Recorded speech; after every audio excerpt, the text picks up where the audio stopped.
আসসালামু আলাইকুম। বেলাল আহমেদ রাজু পরিচালিত বিসিএস কনফারেন্সে সবাইকে স্বাগতম। আমি রবিউল স্যার। আজকে ইংরেজি বিষয়ে 3টা টপিকস খুব গুরুত্বপূর্ণ, ইংরেজি গ্রামারে ম্যান্ডেটরি 3টা পার্ট নিয়ে কথা বলবো। Number 1, object, complement, extension. 3টা শব্দ কী এবং এই 3টা শব্দের মধ্যে পার্থক্য কী, আমরা অল্প সময়ে আমরা এই কনসেপ্টটা ক্লিয়ার করার চেষ্টা করব ইনশাল্লাহ। তো আমাদের প্রথম আলোচনা থাকবে অবজেক্ট এবং কমপ্লিমেন্ট।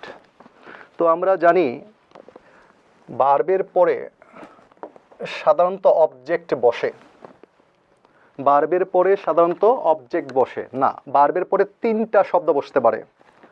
অবজেক্ট বসতে পারে, কমপ্লিমেন্ট বসতে পারে, এক্সটেনশন বসতে পারে। তো আমরা এই শব্দগুলো আমরা জানি। ভার্বকে কি অথবা কাকে দ্বারা প্রশ্ন করলে যে উত্তর পাওয়া যায় এটাকে অবজেক্ট বলে। এটা আমাদের একটু কারেকশন করতে হবে। ভার্বকে কি বা কাকে দ্বারা প্রশ্ন করলে যে উত্তর পাওয়া যায় এটা অবজেক্টও হতে পারে, এটা কমপ্লিমেন্টও হতে পারে।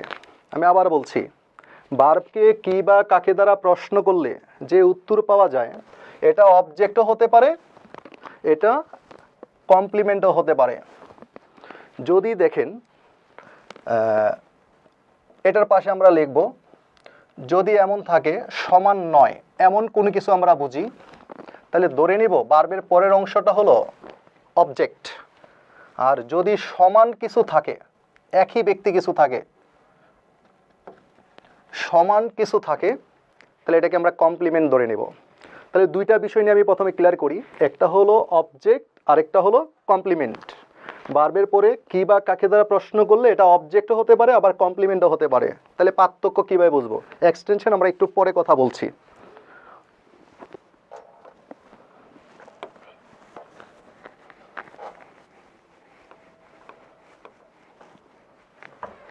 ওকে,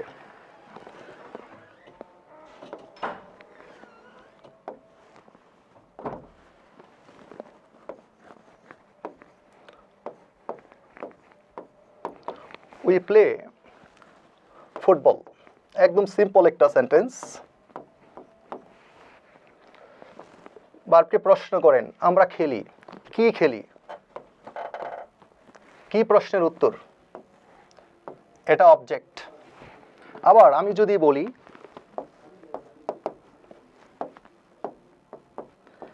হি বিকেম লয়ার, সে হয়েছে, প্রশ্ন করেন কি হয়েছে, সে লয়ার হয়েছে, এটাকে আপনার মনে হতে পারে এটা অবজেক্ট, কিন্তু এটা অবজেক্ট না। কি প্রশ্ন হওয়ার সত্ত্বেও এটা অবজেক্ট না, কারণ হলো এখানে হি ইজ ইকুয়াল টু, এখানে লয়ার, যেহেতু সমান এটা অবজেক্ট না, এটাকে কমপ্লিমেন্ট বলতে হবে। আর এখানে দেখেন we is equal to football নয়, যেহেতু সমান নয় তাহলে এটা অবজেক্ট। আর যদি সমান হয় তাহলে এটা কমপ্লিমেন্ট। মানে ভার্বের পরে 2টা ওয়ার্ড বসতে পারে, একটা অবজেক্ট আর একটা হলো কমপ্লিমেন্ট। যদি সমান হয় এটা কমপ্লিমেন্ট। এখানে হি বিকেম এ লয়ার, লয়ারটা এখানে সে, সমান। কি বা কাকে প্রশ্নের উত্তর অবজেক্ট হওয়ার কথা ছিল কিন্তু অবজেক্ট না। কিন্তু আমরা মনে করে থাকি ভার্বের পরে কিছু বসলে এটা অবজেক্ট। তার মানে অবজেক্ট মানে হলো সমান নয়, আর কমপ্লিমেন্ট মানে হলো সমান। সমান হলে কমপ্লিমেন্ট, সমান না হলে এটা অবজেক্ট। তবে 2টা বিষয় কি বা কাকে প্রশ্নের উত্তর হবে। এবার আসি এক্সটেনশন নিয়ে কথা বলবো, তারপর 3টা শব্দ আমরা একসাথে কম্পেয়ার করব। এক্সটেনশন কি?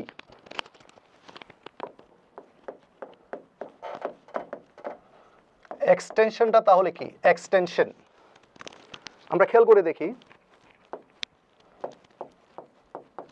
উই প্লে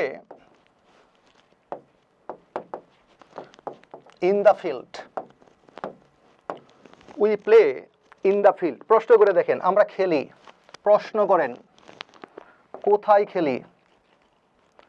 একদম সহজ কথা, যদি এমন হয় কোথায়, কখন, কিভাবে, আর আরেকটা শব্দ মনে রাখবেন কেন। কোথায়, কখন, কিভাবে, কেন। আমরা খেলি, কোথায় খেলি? যদি এই চারটা অর্থাৎ যতগুলো অ্যাডভার্ব আছে, আমি চারটা অ্যাডভার্ব লিখলাম, কোথায়, কখন, কিভাবে, কেন, এই প্রশ্নের অ্যান্সারগুলো যদি আসে তাহলে বুঝতে হবে এটা এক্সটেনশন। ভার্বের পরে আবার বলি তিনটা জিনিস বসে, এক্সটেনশন বসে, অবজেক্ট বসে, কমপ্লিমেন্ট বসে। কি বা কাকে প্রশ্নের উত্তর অবজেক্টও হতে পারে, কমপ্লিমেন্টও হতে পারে। যদি সমান হয় এটা কমপ্লিমেন্ট, আর যদি সমান না হয় এটা অবজেক্ট। কোথায়, কখন, কিভাবে, কেন, এই হলো এক্সটেনশন। তাহলে তিনটা শব্দ শিখলাম। এটাও কিন্তু দেখেন we play in the field, field আর সে কিন্তু সমান না, তার মানে এটা আবার অবজেক্ট না। কিন্তু এক্সটেনশনও কিন্তু সমান না, কিন্তু এক্সটেনশন হবে অ্যাডভার্বগুলো, অ্যাডভার্ব অথবা অ্যাডভার্বিয়াল ফ্রেজগুলো হবে। কোথায়, কখন, কিভাবে, কেন, এই চারটা কিংবা অ্যাডভার্বিয়াল শব্দগুলো যদি থাকে এটাকে বলবেন এক্সটেনশন। আর কি বা কাকে প্রশ্নের উত্তর যদি হয় তাহলে এটা অবজেক্টও হতে পারে, কমপ্লিমেন্টও হতে পারে।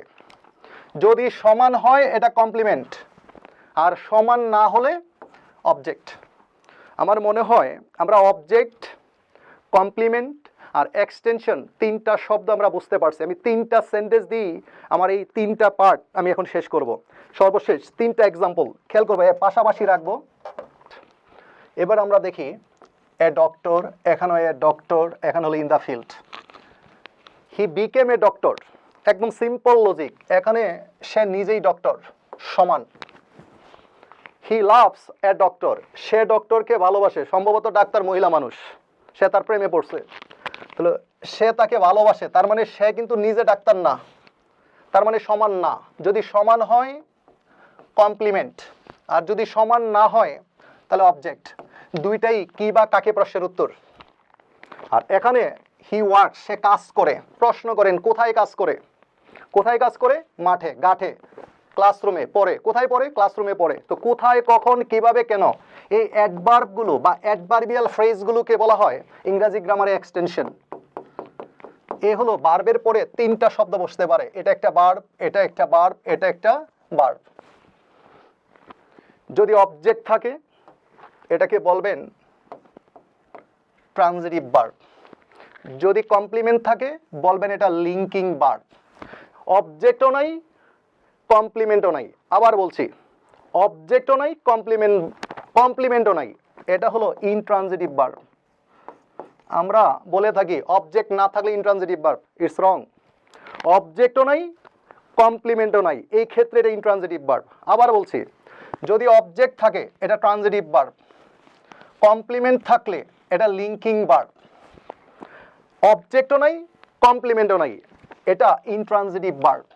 তাহলে আজকের ক্লাসে আমরা মোট 6টা টপিক শিখলাম অল্প একটু সময়ে। অবজেক্ট কাকে বলে, কমপ্লিমেন্ট কাকে বলে, এক্সটেনশন কাকে বলে, অবজেক্টের মধ্যে, কমপ্লিমেন্টের মধ্যে, এক্সটেনশনের মধ্যে পার্থক্য শিখলাম। Intransitive verb, transitive verb, complement, linking verb, plus তিনটা ভার্বের মধ্যে আমরা পার্থক্য শিখলাম। সবাইকে ধন্যবাদ। আবারও বেলাল আহমেদ রাজু পরিচালিত বিসিএস কনফারেন্সে সবাইকে স্বাগতম। ধন্যবাদ। আসসালামু আলাইকুম।